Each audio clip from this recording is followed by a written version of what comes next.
Team coverage continues now with West 2's Luana Munoz. And Luana, you spoke with a political expert from UCF about this unprecedented moment in U.S. history. Yeah, seeing a president drop out of the race this late in the game is nothing that this country has ever seen before, but it happened. And as our political analyst explains, if Democrats have any chance at winning this election, they need to get behind Kamala Harris and do it quickly. There was no grand speech from the Oval Office or press conference on the campaign trail. Instead, President Joe Biden posted a letter on social media telling the country he's backing down from the race to stay in the White House. The president then turned his support to his vice president, Kamala Harris, endorsing her to be our next president. She is the sitting vice president. The Clintons have endorsed her. And quite frankly, if you're a Democrat, your main concern should be beating Donald Trump and the Republicans.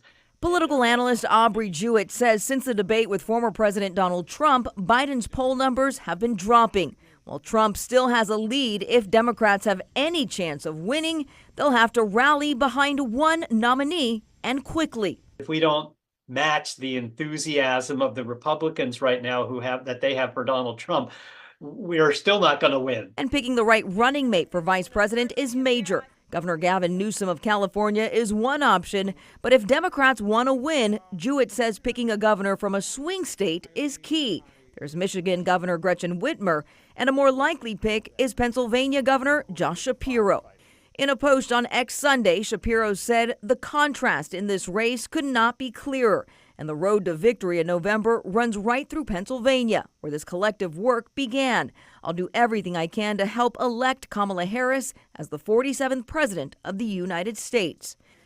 No matter who's chosen, Democrats are in the race against time. Delegates still have to place their votes for Harris and her VP nominee, which doesn't normally happen until the Democratic convention. That doesn't take place until late August, posing an issue for states with early deadlines to put the name of presidential and vice presidential nominees on the ballot.